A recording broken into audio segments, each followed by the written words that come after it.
Hello, everyone. This is Pastor Josh here with another devotional and another church update. I do apologize for not having a devotional last week and taking forever to get one for you all this week. I'll try and be more consistent on that throughout the coming weeks. And actually, I don't remember if I mentioned this in my last video or not, but even if I did, this is another reminder. I am going to continue doing devotionals hopefully every week, even when we're meeting live in person for services. Excuse me. And I do also want to let you guys know, this is a modification to my update on Sunday, that even though we're meeting on Sunday, we are not going to be inside the building. We're going to be outside. We're going to be on the east side of the church building. And please bring your own lawn chair. We're going to have a tent set up, so hopefully we can keep everybody nice and cool. We will have a little bit of a shorter service because we're restricted in what equipment we will be able to use. So some of our resources are limited, but we'll try and get for you guys as much of a service as we can, but won't quite look the same as it usually does.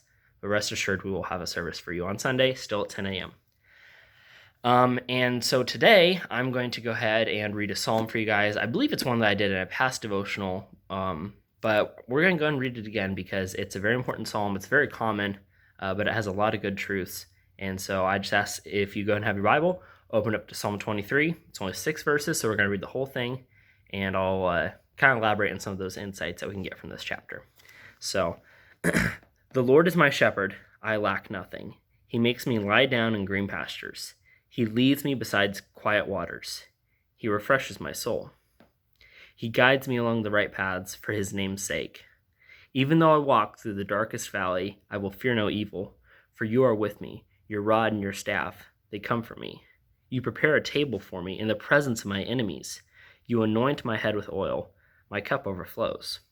Surely your goodness and love will follow me all the days of my life, and I will dwell in the house of the Lord forever.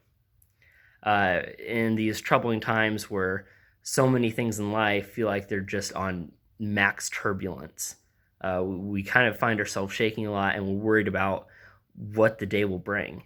And we know there's a saying like, let tomorrow's worries be for tomorrow. Just worry about today. We say those types of things, and in this time it feels like you can't do anything but worry about today because there's so many things going wrong each and every day. But when we look at Psalm 23, we are given this assurance that even when we're walking through the darkest of valleys, God is right there with us, and he is being our shepherd, and he's guiding us with his rod and his staff. He's comforting us. And we know that there are still waters that we're going to go by, even though we're going through a dark valley. And we know that at the end of the day, we're going to sit at a table in the presence of people that we feel like are our enemies, and God's going to anoint our head with oil. And just we're given this assurance that at the end of the day, at the end of all things, it's going to be okay because God is in control. And so I just ask that you guys would continue praying for the world, continue praying for the nation. It feels like now we're taking on 2 crises at once. And there's a lot of tough decisions that need to be made. And some of you guys may remember I made a Facebook post about coronavirus. I'm not going to make one about what's going on currently with the riots and protesting. But I will say something in this video. I ask that you guys pray for each and every person that is involved, on both sides. Pray for their safety, pray for their healing, pray that they would each and every one of them would know the love of Christ.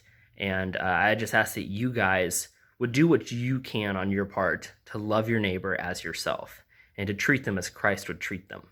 Because even the people that, are Samaritans to us, because remember that even though we have the story of the Good Samaritan, the reason why it was so much of an emphasis on good, it's because the Samaritans were almost like the Jews' enemies. They were the others. They were the ones that the Jews didn't really want to be around. And so, there are people like that in each and every person's life. And whoever they are, remember to love them, because Christ said to love each and every person, regardless of whether we agree with them or not. We're still called to love them. And so I just ask that you guys would do that and continue praying in all things. Go in peace. I'll see you on Sunday.